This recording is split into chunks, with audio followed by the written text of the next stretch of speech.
credit rating downgrades since 2022, specifically from S&P Global Ratings, reflecting concern about BC's increasing debt, large operating and capital deficits, and the overall fiscal trajectory. The most recent downgrade in 2024 lowered the province rating from AA to AA- with a negative outlook, indicating further downgrades are on the table if fiscal conditions do not improve. Why is that issue important, and what is the Conservative plan? Well, thank you. Is this mic on? Yeah, just push the button. Oh, I think it's on. Okay. Pull it up. Okay. So first of all, that's a really good question. You know, it's a very important question. Next question, please. Look, when it comes to the balance in the budget, when it comes to dealing with this, I'm not going to be here to promise something I can't deliver to you. We're not going to be able to balance a budget in one term. We have an $8 billion deficit. We need to get rid of the carbon tax. That's $3.5 billion. I want to do significant other tax relief. We are going to have to grow our way out of this problem. I mean, we have to be responsible in spending. We're going to have to get rid of some of these wasteful programs that the NDP have put in place. But we are going to need to grow the economy to be able to get back to balance. So the target's going to be likely 2 terms, but we're going to make sure that we map it out, that people can see exactly how this is going to work. And you know, if we get our economy back up and running, we get the mines open in this province, we get more opportunity for LNG export, we're going to be able to do that. And I just want to maybe touch on one thing around this as well. British Columbia is net importers of electricity. It is unrealistic for us to do these electric car mandates, to do the heat pump mandates. It's unrealistic for us to do electricity for gas, or for compression of natural gas. All of that will have to come to an end. Not because we don't want to use more electricity, because we do, but because it's not realistic to ask people to do that and have brownouts. We're net importers of electricity. We've got to build out a long-term plan in terms of how we build out electrical generation in this province, so that we can have those options if that's what people want to do. So, but all of this is in the context of how do we make sure that we get our economy going, how do we make sure that we drive down our prices so that we can be competitive, and how do we make sure at that point that we can be responsible and start getting rid of this deficit. I'm fully expecting a first term, we will likely have to run from very large deficits. I mean, it's going to take time. We can get things in place to be able to change the way our economy is working, but it's going to take time to be able to build that. And so I've just got to be straight up and honest about it, because that's just who I am. I'm not going to be trying to BS anybody about what we can do and can't do.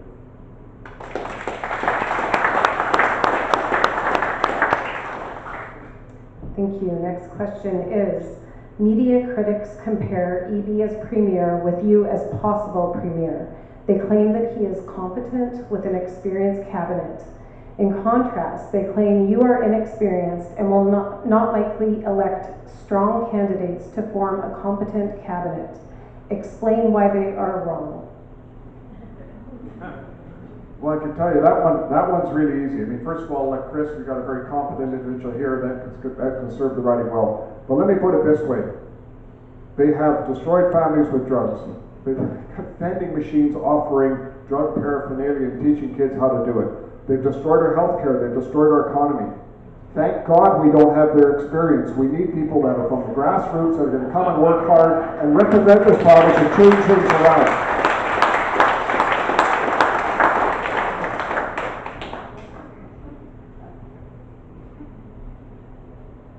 Next question. Mill economic development. What's the BCC plan to revitalize our industrial base while conserving our old growth forests, and that could touch on the constraints of wildfire concerns? So first of all, I'm worried this mic isn't loud enough. Can people in the back hear me? It's okay? Okay, good. So, look, we have to be able to find the right balance. British Columbia has 60 million hectares of forested land. 60 million hectares of forested land. It's about 65% of our province. 38 million hectares will never see industrial activity, will stay in original forest state. 22 million hectares is what it is that we have for our, what we call our working forest or the timber harvesting land base. Out of that portion, we are going to have an area that's going to be designated for primary forest products, where other values will be secondary, and then we'll have another area where it'll be primary biodiversity targets, and forest products will be a secondary product.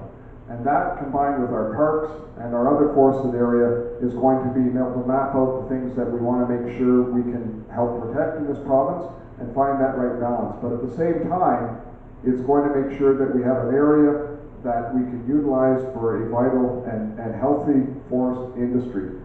And I want to say one thing about forest product. It is the most renewable, most environmentally friendly product that we could ever want to use in the world.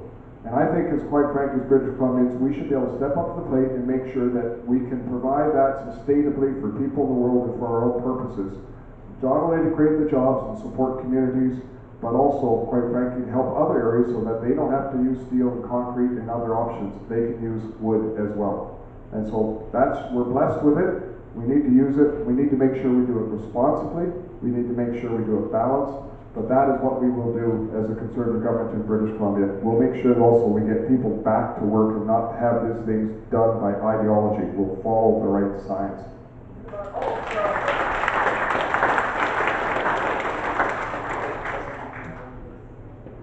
Thank you. The next question is in regards to the BC ferries and the service to Powell River. We need the Powell River ferry to Comox based at Powell River. Will you and the party make the homing of the ferry a priority and expectations? And that will you make that a priority and an expectations platform, meaning that the population in Powell River needs that population base of ferry employees who will live and spend money in Powell River as opposed to Comox, where they are based currently.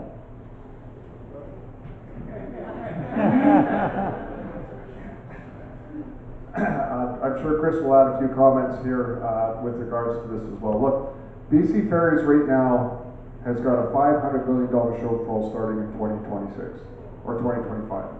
The government has hidden this. They're not out publicly talking about it. This is a huge problem. They have managed, they did the same thing with Translink. They've got a $600 million deficit by 2026. And so we need to be able to get this on a sustained pace, and we're going to need to step up to the plate as a government to be able to do that. Quite frankly, I actually want to look at how we can expand ferry services, especially for things like the Gulf Islands, but in various routes. So I'm more than happy to look at the idea of having the ferries located here, going back and forth. But the most critical thing is ferries are the lifeline for communities like this. We've got to make sure that that is available, that people can take it on a timely way, that service is maintained. I can hardly believe that this long weekend there was a number of ferries that had to go down because of maintenance issues because they aren't going to be replaced. And I heard, from the interview saying it would be 2029 before they'll replace those ferries that are problematic, that aren't being able to function in our society. And I just shake my head and I think, you guys have had 7 years in government and this is the answer? You wait till something's broken before you try to put a Band-Aid on it, and you leave it with a $500 million deficit coming out of this election?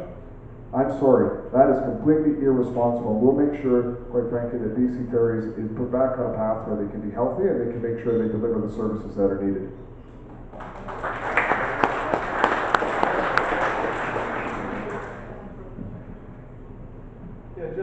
Just further to that, I use the ferries a lot right now. I can tell you, I picked up the last load in Salisbury Bay the other day, and apparently, oh, there we go. There we go. Is that better? And we, no reservations, but anyway, the ongoing debate with the ferries, especially on the lower coast, it never ceases. The frustration, the anxiety, it's just the super stress that people are feeling with the 2-hour sailings. And getting back to 1-hour sailings, possibly with 2 smaller boats on the lower end, would help in terms of the transition to the lower mainland. In conjunction with that, the idea would be that people coming out of Sultry Bay to Earl's Cove would get preferred loading going through Langdale. and they were getting kind of a reservation system, for lack of a better word, of 15, 20 vehicles going through. They get to go right down the lower coast and get right on the ferry.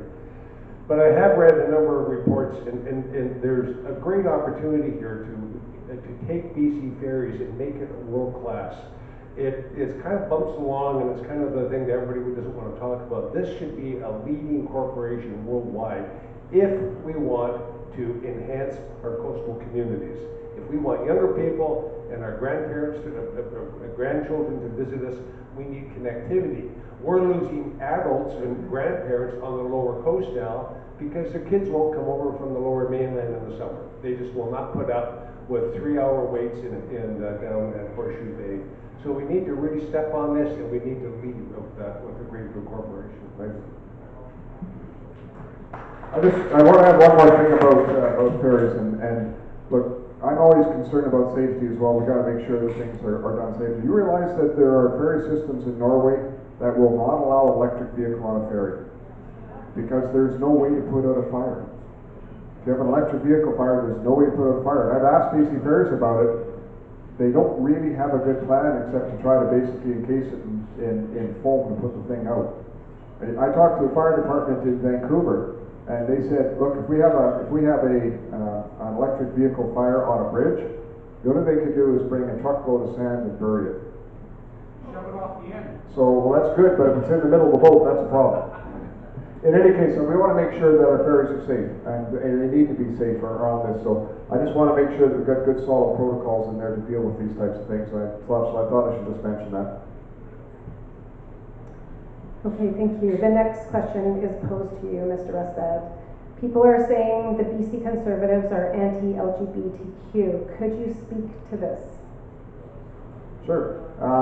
You know, we actually have a prominent activist in the gay community, a prominent activist in the lesbian community, a bisexual lady running for us. And I tell you why they're running for us, because we're not against anybody. But I will say this right now. I am not going to take away the rights of women in terms of things like safety in sports, and will not have my rights for that too.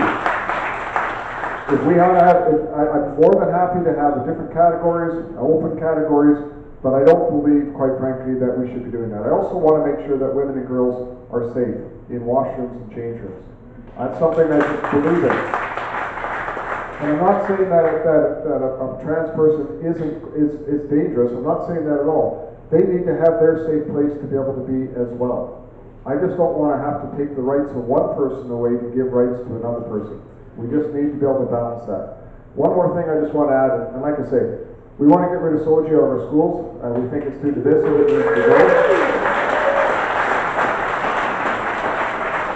But we want to make sure that we have a very solid anti-bullying program in place and support in place, because all children should be able to be safe in our schools and feel welcome. And some children need additional support as they discover who they are. The last thing I just want to say on this topic, and so it's not about being against anybody on this, it's about making sure that everybody is there, they have the rights, that parents have the rights. But as a government, and I've said this in my Jordan Peterson interview, as a government, I will not put government money towards sterilizing any child. I'm sorry, for all things.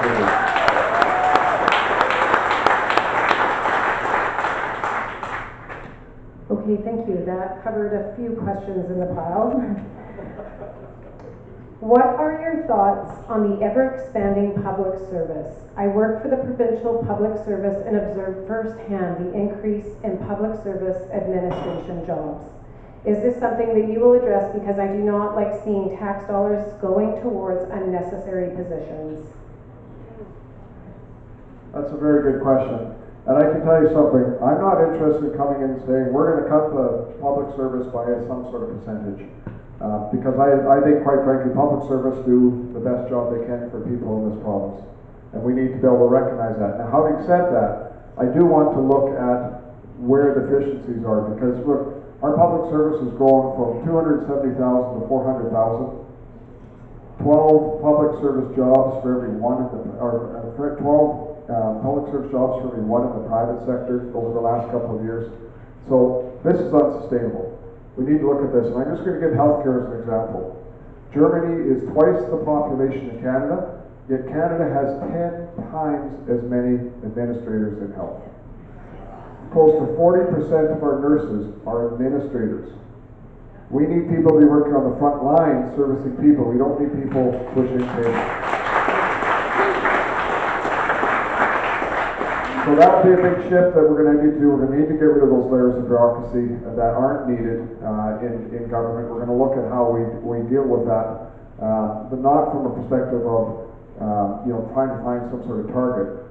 From a perspective of making sure that we spend the money that taxpayers give us, the hard-earned dollars that they give us, as effectively as possible to deliver the services. That will be something that we'll have to do, but I think, quite frankly, there's just way too much bureaucracy. I mean, who was it that said this? Mark Twain that said, the bureaucracy is expanding to support the expanding bureaucracy. I mean, and unfortunately this has become a reality, particularly when it comes to permitting and all this process. We've built up all these layers and layers and layers of issues. We need to get back to just the basics of getting things done and making sure the government operates as efficiently as possible. I'll give you one more little example. I'm sorry I'm going around. I'm going to take up a minute here. Back in 2007, when I was representing an area called Prince George Dominica, that was the area I was first elected to before my riding changed to the Chaco Lakes. There was an area called Myworth. There was a big flood on the Chaco River that went on for a month. And people's homes that were close to the river were in danger of falling into the river. So we had to move them back, and the people wanted to protect what property they had, so they're building riprap along the bottom. It was a 20-foot bank, so they had two holes. The first hole would take a boulder or a piece of concrete, put it down. The second hole would put it in place and build the riprap up the river to protect the homes. Somebody from the Ministry of Environment came by one afternoon and shut them down and gave them a warning because they weren't shaking the excess dust off of a bucket. 6 million cubic meters of material came off that bank into the river, and they got shut down because they weren't shaking excess dust off a bucket. This is what I mean when we have to get back to common sense. We have to be able to enable people to be able to make those decisions that are the right decisions for getting stuff done, as opposed to just what's on paper.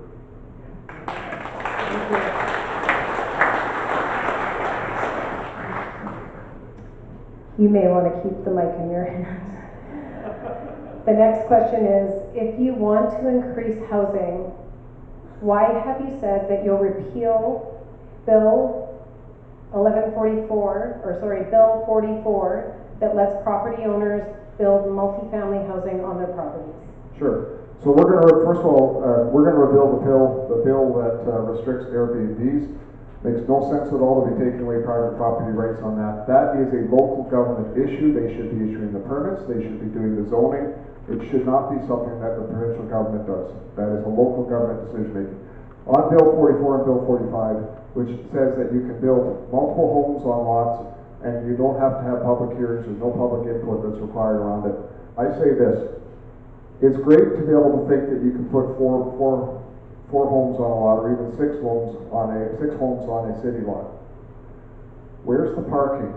Where's the traffic plans? Where's the plans for water and sewer? Where's the plans for schools? Where's the plans for parks? Where's the plans for everything else that the municipality has to deliver? It's virtue signaling for government to do this because they've done nothing to be able to help the municipalities deal with all the planning work that needs to be done. So it sounds good, but the reality is it's going to create a nightmare for people that actually want to be able to go ahead with this. So instead, what I'm proposing to do is this. We need to work with municipalities to do pre-zoning as part of their official community plan for densification, so that when it comes time, there isn't a need to go through a rezoning process because it's already been done. The community has laid out what that growth is going to look like for years to come. Then we'll come to the table with money for water and sewer upgrades. Every community in the province needs it, so that the work can be done as part of that planning to actually be able to put infrastructure in place for the densification. And then by doing that, when people want to actually build homes, they're going to be able to get through without taking forever to do it. And most importantly, the city will be able to be structured and be able to handle those components, be able to think about all those issues that need to be done in advance. So I am not a fan of overriding local governments with this sort of thing. I actually think what we need to do is work with local governments and bring the tools in place to help them do the planning, bring the money in place to help drive down the development charges and get these stuff happening in our communities. If we do that, you'll have a much more organized, much more structured growth within areas as opposed to the chaotic approach that this government is taking.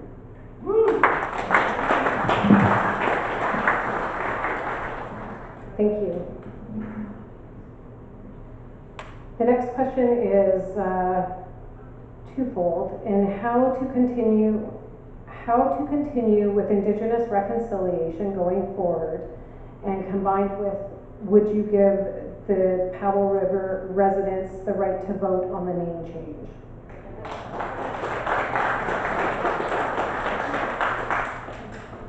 Boy, that's a big question. So let me just take a minute and talk about this because Indigenous reconciliation or Aboriginal reconciliation is something I'm very passionate about. It's why I signed so many agreements with First Nations. It's why I did so much work in that file when I was there. I'm a firm believer that reconciliation is needed. But reconciliation should not be government to government. It's part of it. But reconciliation has to be people to people. You cannot achieve reconciliation if you're creating friction between peoples. That is a wrong approach. And you cannot achieve reconciliation by taking from one group to give to another. You have to be able to add so that both groups can benefit. So what we are going to do is we are actually going to do what we call economic reconciliation, where we explore the economic potential and opportunities that are within a territory of a First Nation. We're going to look at land strategically in terms of returning land to First Nations as part of creating that economic potential for First Nations. And then we're going to make sure, quite frankly, that we have those sort of guarantees to get that happening, so for the benefit of both Indigenous and non-Indigenous alike. And whether that's be for mining, or whether that's be for forestry, or whether that's industrial or residential, whatever it may be for various nations. To do this, we are going to repeal the DRIPA legislation that government has brought in place. It has become a barrier to being able to actually do reconciliation, and so it doesn't make any sense. It just became bureaucratic, and so that'll be. We will keep using UNDRIP as a guiding principle for how we work with First Nations in terms of this. So with regards to Powell River and the renaming, look, this is something, quite frankly, that obviously has to be a referendum. There's no way that you should be able to go through and do that without a referendum. But it has to be about all the people. So I want to expand on this just a little bit. David Eby has proposed to make changes to the Lands Act. And what he's proposing to do is to go to what's called joint decision making. Now, we always did what I called shared decision making. We would sit down with First Nations, we would walk through the issues, we'd try to figure out how you resolve them. Where there's accommodation, we provide accommodation, but at the end of the day, the government retained being the final decision maker on behalf of all British Columbians. And that's key in my mind. And so what David Eby is proposing to do is actually share that decision making. So in joint decision making, every decision maker has to agree or nothing happens. And so what that means, if it's one First Nation in the government, you can work that thing through and get it approved. But if it's a dozen First Nations with the government, and they don't agree with each other, they don't like each other, they don't even think the other one should be at the table, they won't agree. And so nothing happens. And government should never give up their fundamental responsibility to make decisions on behalf of all British Columbians, Indigenous and non-Indigenous alike. I'm going to touch on one more issue on this too, because I think this is very important. So government has just recently signed an agreement with the Haida people recognizing all of Haida Gwaii as title land for the Haida people. Now, this came up in 2016 when I was the minister, and they said, we're going to move forward on a title case in the courts. And I went to the Justice Minister, or the Attorney General, I should say, and said, what are we going to do about this? And the staff said, oh, we've got a really good case. We're going to fight this in court. We'll win this fight. And I looked at him and I said, BS. There's no way. You're not going to win this fight. There's just no way to win it. These guys, the Haida people have fought and defended those islands, for centuries before we came around. And so they've got a very good case if anybody does. So what I said is, let's put on a with prejudice offer of all the land. Give them the entire islands as title. Exclude private land. Exclude infrastructure. But on the other side of the ledger, how do they want to pay their bill? Because in 2016, the people on Haida Gwaii received $600 million more than they generated in revenue. So if they want all the islands, they also have to have the responsibility for how they're going to take care of things. And that's just how you got to find that balance. So now with what they've done with doing this title case, they've actually said that title exists underneath private land and infrastructure. Title exists underneath your private land. You'll still own your private land, but title will exist under it. So what does that mean? In the agreement, it says that Haida law will apply to Haida title land. That means that Haida, or going the Haida people, the Haida government, is going to be able to make decisions as to what you can and can't do on your property. And that could include taxation. That would be, and just to be clear, you as a resident don't get to vote on that government. It is taxation without representation. This is just wrong in my opinion. The second thing it does is it also means, by a title case from the Silcoteen back in 2014, it defines that title land, First Nations get to benefit from that title land. And if that benefit is taken away because government has done something, then government requires to do an accommodation. So clearly, private land will have alienated that title land, and the First Nations will not get to benefit from that. So that means government is going to need to pay a compensation for the private land and infrastructure that is there on Haida Gwaii to the Haida people. You might think, well, that's 2% of the land up there, it's not a big deal. Think about what that compensation will be for downtown Vancouver, or Victoria, or any other community in this province. The amount would be staggering. It would likely bankrupt us as a province. And they've just given this thing away. Given away all those, that whole issue. So this is going to be a big fight that we have to deal with. I'm going to be trying my best to take title out from underneath private land and infrastructure, because it should never have been there in the first place. We need to make sure that we protect private property rights. We need to make sure we protect our infrastructure. That doesn't mean that we aren't going to do reconciliation, that we aren't going to address this, but we have to make sure that we do what is right for all British Columbians in this province as a government.